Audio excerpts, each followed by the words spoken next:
उत्तराखंड के ऋषिकेश स्टेशन पर खतरनाक सांप निकलने से अफरा तफरी मच गई। स्टेशन पर मौजूद यात्रियों को प्लेटफॉर्म नंबर 1 पर एक बड़ा खतरनाक सांप तेजी से रेंगता हुआ दिखाई दिया। जैसे यात्रियों की नजर सांप पर पड़ी तो लोग डर गए। सांप को रेंगता देख लोग सुरक्षित जगह तलाशने लगे। स्टेशन पर सांप निकलने की सूचना वन विभाग को दी गई, जिसके बाद वन विभाग कर्मचारियों ने सांप को आकर रेस्क्यू कर उसे जंगल में छोड़ दिया। इस सांप की लंबाई लगभग 8 से 10 फीट के बीच बताई जा रही है। राहत की बात ये रहे, किसी को शारीरिक नुकसान नहीं हुआ। दरअसल ऋषिकेश के राजाजी नेशनल पार्क का हिस्सा सटा हुआ है, इसलिए यहाँ सांपों का निकलना आम है। वहीं रेलवे प्लेटफॉर्म पर सांप का वीडियो सोशल मीडिया पर खूब वायरल हो रहा है। Bureau report, Republic Bharat.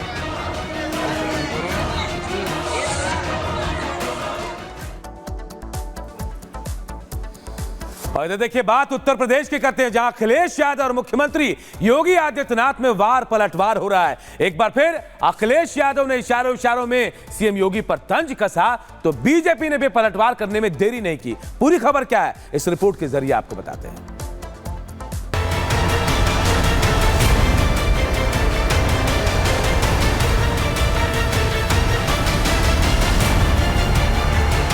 UP में उपचुनाव से पहले योगी और अखिलेश के बीच बयानबाजी तीखी होती जा रही है। दोनों ही नेता अब एक दूसरे पर व्यक्तिगत हमले करने से भी गुरेज नहीं कर रहे। बबुआ 12 बजे सो के उठता था। मेरी भी तस्वीर देख लो आप और उनकी भी तस्वीर देख लो, माफिया कौन लगे बता दो। व्यक्तिगत हमलों का सिलसिला थम नहीं रहा, बल्कि बढ़ता जा रहा है। इसी बीच अखिलेश यादव ने ट्विटर पर योगी की वेशभूषा पर टिप्पणी कर इस सिलसिले को और तेज कर दिया। अखिलेश ने ट्विटर पर लिखा कि भाषा से पहचानिए असली संत महंत, साधु भेष में घूमते जग में धूर्त अनंत। अखिलेश यादव के इस ट्वीट के बाद बीजेपी सहित साधु संतों ने उन पर पलटवार शुरू किया। यूपी के डिप्टी सीएम केशव प्रसाद मौर्य ने ट्वीट करके अखिलेश पर पलटवार किया। केशव प्रसाद मौर्य ने लिखा कि अखिलेश यादव कांग्रेस का मोहरा और राहुल गांधी के दरबारी बनने के बाद से भाषा की मर्यादा भूल गए हैं। अखिलेश की बयानबाजी से केवल संत समाज नहीं, प्रदेश के 25 करोड़ जनता भी अपमानित है। ऐसे बयान के लिए आपको सार्वजनिक रूप से क्षमा मांगनी चाहिए।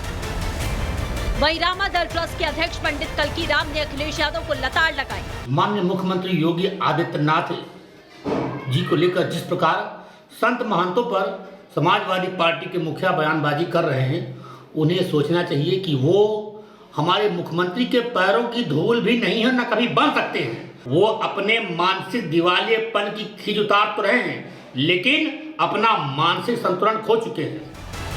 अखिलेश यादव ने इसके बाद एक और ट्वीट करके योगी को घेरा। इसमें अखिलेश यादव ने यूपी की कुछ आपराधिक घटनाओं का जिक्र किया। हालांकि योगी सरकार जब अपराध पर लगाम कसने के लिए बदमाशों का एनकाउंटर करती है, तो अखिलेश एनकाउंटर पर भी जाति की राजनीति करते हैं, जिसे लेकर बीजेपी ने करारा प्रहार किया। अखिलेश यादव जी के सीने में फिर से दर्द उठा है, क्योंकि यूपी पुलिस ने सुल्तानपुर ज्वेलर्स कांड में वांछित अजय यादव को एनकाउंटर में गिरफ्तार कर लिया है। पुलिस की गोली चली है और अजय यादव के पैरों में गोली लगी है, वो अपने पैरों पर खड़ा नहीं हो पाएगा। अखिलेश यादव जी का दर्द लगातार बढ़ता जा रहा है।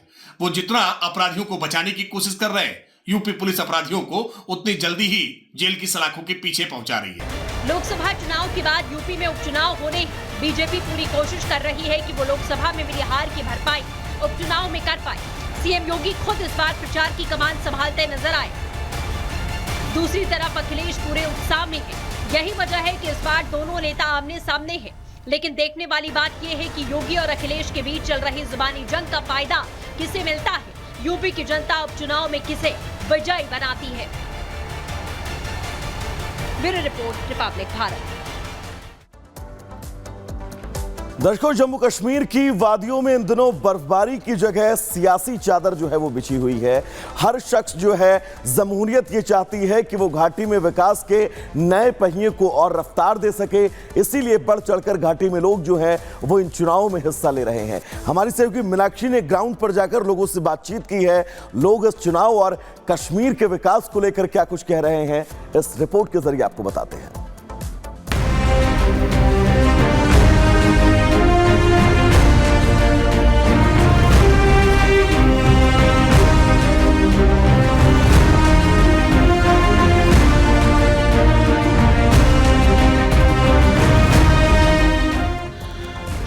श्रीनगर जम्मू कश्मीर का वो हिस्सा जो सिर्फ इसलिए नहीं जाना जाता है कि वो यहाँ की राजधानी है, बल्कि कश्मीर की कला की असली पहचान अगर आपको कहीं देखने को मिलेगी तो वो श्रीनगर ही है।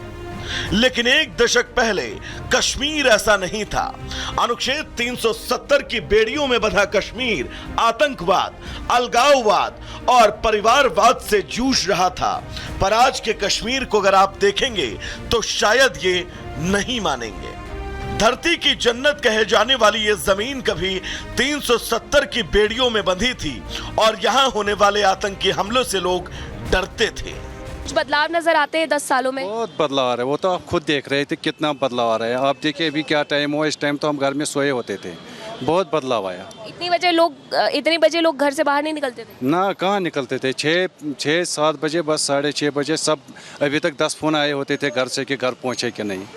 अब नहीं आते फोन? नहीं, अब नहीं आते, सब फ्रैंक बैठे हो, आएंगे शाम तक, आएंगे 10 तक 11 तक आएंगे। कोई क्या क्या बदलाव नजर आते हैं आपको? डेवलपमेंट भी हुई, हालात भी बहुत ठीक हो गए। श्रीनगर का यह हाल लाल चौक, जहां कभी कर्फ्यू तो कभी दुकानों पर ताले लटकते थे, अब वहां लोग खुलेआम बाजारों में घूमते नजर आते हैं। श्रीनगर अब आतंकवाद के अंधेरे से निकलकर विकास की इस जगमगाती रोशनी में आ चुका है। कश्मीर में सैलानियों की तादाद रिकॉर्ड तोड़ रही है। श्रीनगर में सैलानियों को अब बंदूकों का डर नहीं है। अब तो सुबह हो, दोपहर या शाम, यहाँ आने वाला हर सैलानी घाटी की खूबसूरती का पूरा लुत्फ उठाता है।